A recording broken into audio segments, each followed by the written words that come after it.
Well, why don't you identify your question and I'll come back to you. Sure, go ahead. So, what guarantee that Israel will withdraw from Lebanon soil after 2 weeks, as the ceasefire terms indicates? I'm not sure about the guarantee that you're referring to. I can tell you that this administration remains very much engaged. We know the deadline for the Phase 1 ceasefire is imminent. So Steve Woodcock, whom I mentioned earlier, and the President's administration and his team and the President himself remain very much engaged. We want to see the ceasefire continue, and the President has made it very clear he wants to see all of the hostages who have been held in captivity in Gaza returned home. Jeff. Carolyn, I was wondering if is Elon Musk going to attend the president's first cabinet meeting tomorrow? He is, as a matter of fact. I spoke to the president about that before coming down here as well. And Elon, considering he is working alongside the president and our cabinet secretaries, this entire administration will be in attendance tomorrow just to talk about DOJ's efforts and how all of the cabinet secretaries are identifying waste, fraud, and abuse at their respective agencies. We look forward to the meeting tomorrow, and I think you'll be hearing from the president and his cabinet where they're on campus tomorrow. I hope you guys are excited. So some of those cabinet members were caught off guard by the email from Saturday. Nobody was caught off guard. A few departments said they were caught off guard. The FBI was, the DOJ was. Did anonymous sources say that, or did the cabinet secretary say that? The cabinet secretaries and others have said that they were not aware that this was happening. So I'm wondering, will there be a give and take tomorrow at the cabinet meeting? Is Elon Musk or the president open to any type of dialogue about who is actually in charge of the chain of command of these workers? I would reject the premise of your question, Jeff. The cabinet secretaries have not said that. I know anonymous sources, probably career bureaucrats, have leaked that to many of you in this room. But as I said at the beginning of this press conference, everybody is working as one team, and the president respects the decisions of his cabinet secretaries to tell their staff, not to respond to that email because they did so out of interests of national security, and they don't want to obviously risk confidential information. It's pretty common sense. Dasha. Musk has obviously been doing a lot of work. He's been working every day and a lot of the time weekends. He is designated as a special government employee, which means that he can only work 130 days per year. Is the White House expecting him to limit his work to 130 days, or are you going to work around those rules? Do you want to see him extend beyond the 130 days? So today is February 25th, so I think we've been here about 35 days roughly. So ask me in another 100 days. Daniel. Caroline, thank you. You opened up with a major announcement from Apple, $500 billion, 20,000 jobs, doubling its advanced manufacturing fund. Yeah. What does that signal that such a global brand would make what it called its largest ever spend commitment just a month into President Trump's second term? What does that signal about his economic vision for the country? President Trump is a deal maker, and he has restored confidence in business leaders around this entire world. Apple is one of the largest companies on the face of the planet. They employ hundreds of thousands of Americans, but the president wants to see more Americans employed, more investments here in the United States of America. And this is another fulfillment of the president's campaign promises. I recall President Trump at his rallies on the campaign telling the world that if and when I am elected, America is going to be back, and we want your investments to be driven onshore. We want you to hire American workers, and you will have the lowest regulatory burden, the lowest tax cuts, and the president has already proven he's committed to slashing regulation. He's counting on Congress to implement those tax cuts, and so people are encouraged by the president's, again, as Tim Cook called it, they're bullish about American innovation because of the leadership of this president. And it's a stark contrast to the leadership of the previous administration, Joe Biden, who I don't think spent any time trying to recruit any investments or jobs here at home. Mary.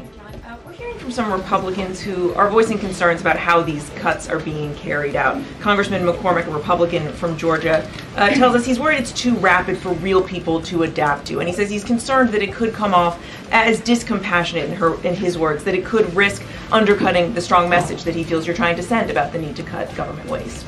Well, I think that was one comment from one senator, and I think, as I cited in my opening remarks in the poll, the most important people are the American people, and 77% of Americans at home support a full investigation into the waste, fraud, and abuse that the federal government has been spending their tax dollars on. So that's the people the president cares about most, and that's why we're fulfilling this pledge. And again, it should come as no secret to anybody. The president campaigned on doing this. Industry, with plans to spend and invest more than $500 billion in America over the next 4 years. Over the course of the current Trump administration, Apple plans to hire around 20,000 new workers, creating high-paying jobs right here in America. And the investment isn't limited to one specific region of our country. Apple teams and facilities will expand all over our country, in Arizona, California, Iowa, Nevada, North Carolina, Michigan, Oregon, Texas, and Washington. With President Trump in charge, America is open for business. Apple CEO Tim Cook said it best in the company's announcement: "We are bullish on the future of American innovation." On top of this incredible Apple announcement, President Trump already announced more than $1 trillion in pledged investments into the United States. And on another important note that the American people entrusted President Trump to fulfill, this administration's efforts to seal the border continue to prove extraordinarily successful. In President Trump's first month back in office alone, illegal border crossings hit lows not seen in decades, down 94% over the past year, while interior arrests are up 134%. And this past Saturday, this is a significant statistic that I wanted to share with all of you. There were only 220 illegal border crossings on Saturday. This is a 15-year low. Think about that in comparison to the amount of illegal border crossings we saw under the previous administration. Fox recently reported that a San Diego migrant shelter is closing its doors after saying they have not received new asylum-seeking families or individuals since January 20th. We all know what happened on January 20th, don't we? And yesterday, New York City Mayor Eric Adams announced that the massive Roosevelt Hotel migrant shelter in Manhattan will shut down in the next few months. We're also seeing a reverse migration effect. There are now verified reports from the Associated Press of migrants abandoning their journey to the United States and heading back. This is Border Patrol has received during it's claimed in interviews that the new heavy security posture adopted by the Trump administration was a significant reason for their decision to return to the countries of their origin. Overall, the American people continue to overwhelmingly give President Trump very positive remarks. Nearly every one of President Trump's policy initiatives are receiving strong majority support, and I have noted that in every briefing since Inauguration Day. 81% of Americans support deporting illegal migrant criminals from our nation's interior. 76% of Americans support the DOJ-led efforts of a full-scale investigation to find and eliminate fraud and waste in government expenditures.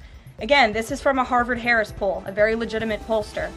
76% of Americans support closing the border. 69% of Americans support President Trump's common sense efforts to ban men from women's sports. As you all know, we celebrated that executive order at the White House a couple of weeks ago. 65% of Americans support the president's efforts to eliminate all preferences by race in the hiring and awarding of government contracts, which is another pledge that DOJ is working hard to fulfill. And 61% of Americans, vast majority, support the president's plan for reciprocal tariffs to ensure that other countries are treating us the way we have always been treated. Despite what many Democrats and media members want you to believe, the Trump agenda is not only necessary, but it is overwhelmingly popular. Why? Because it's driven by common sense. And finally, as you all saw yesterday, a federal judge denied the Associated Press's emergency motion for a temporary restraining order against myself, our Deputy Chief of Staff Taylor Budowich, and our Chief of Staff Susie Wiles for our decision to remove the Associated Press from the White House press pool for certain and special events. The judge's ruling, upholding our decision to deny the Associated Press such privileged access, reinforces the truth. And it reiterates what I said from this podium last week when that suit was filed. Asking the President of the United States questions in limited spaces such as the Oval Office in Air Force One is a privilege that unfortunately has only been granted to a few. It is not a legal right for all.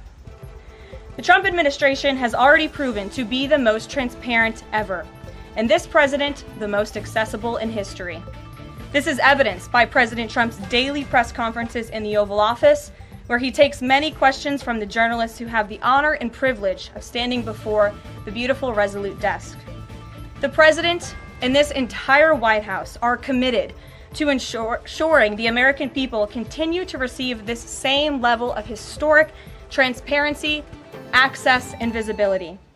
In fact, we want to double down and give even greater access to the American people. We want more outlets and new outlets to have a chance to take part in the press pool, to cover this administration's unprecedented achievements up close, front and center. As you all know, for decades, a group of DC-based journalists, the White House Correspondents Association, has long dictated which journalists get to ask questions of the President of the United States in these most intimate spaces. Not anymore.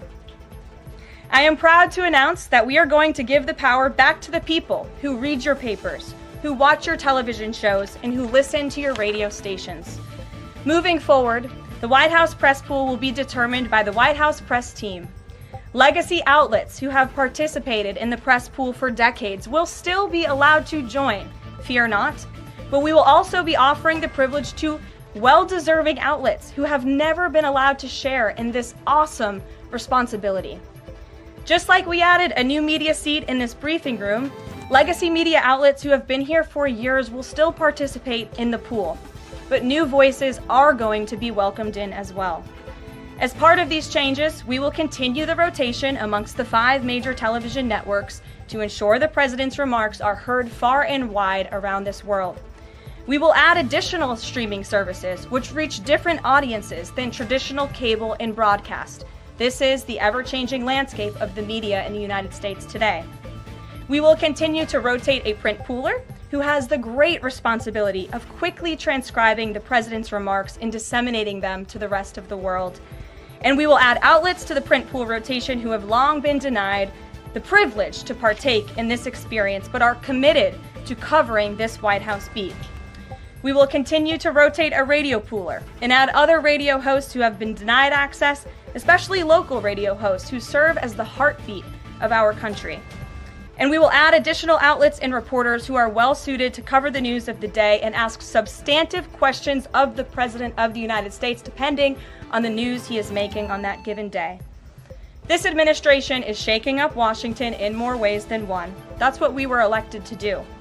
As I have said since the first day behind this podium, it's beyond time that the White House press operation reflects the media habits of the American people in 2025, not 1925. A select group of DC-based journalists should no longer have a monopoly over the privilege of press access at the White House. All journalists, outlets, and voices deserve a seat at this highly coveted table.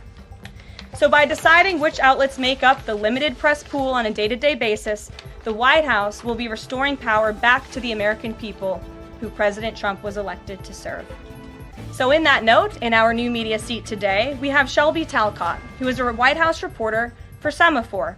In 2022, Semaphore launched as a global digital news platform with the aim of bringing meaningful innovations to the news industry.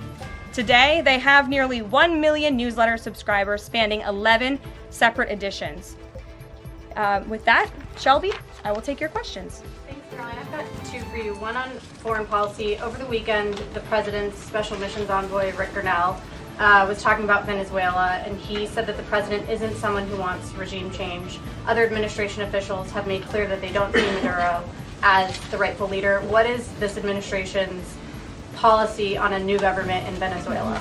I think the President has made his position on Venezuela quite clear. He stands in opposition to the Maduro regime, and Secretary Rubio has spoken on this extensively as well. And then on Doge, last night Elon Musk said that a failure to respond a second time will result in termination. Will there be additional rounds of the did you do this week email from Doge to federal workers? And what's the guidance on the federal workers who've been instructed by their agencies not to reply?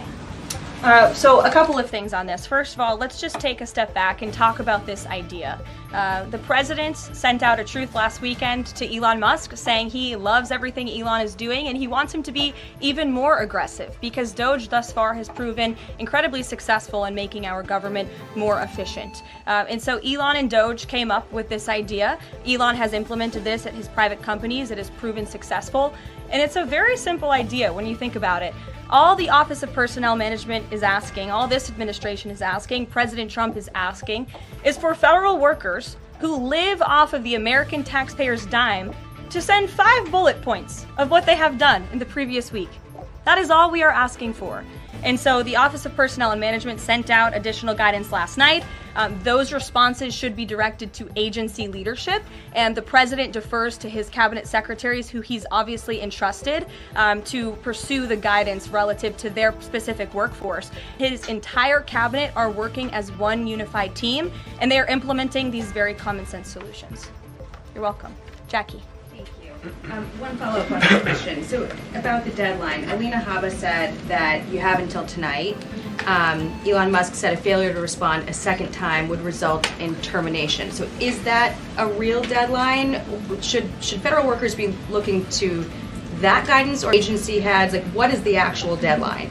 So again, the agency heads will determine the employees at their specific agencies. Again, Elon come up with, Doge worked with, secretaries are responsible for their specific workforce. And this is true of in place. And we advise federal workers, unless your agency has dictated you not to respond to this email. In fact, I can announce that we've had more than 1 million workers who have chosen to participate in this very simple task of, again, sending 5 bullet points to your direct supervisor or manager, CCing OPM. I actually participated in it myself. It took me about a minute and a half to think of 5 things I did last week. I do 5 things in about 10 minutes, and all federal workers should be working at the same pace that President Trump is working and moving. We have a country to save, and we want this federal government to be responsive to the needs of the American people who re-elected this president to have historic, massive reform, and that's what the intention of this idea is. You said that a reason that they wanted this 5 things email was just to see if people are actually alive, citing that there are some federal workers who might not even be alive.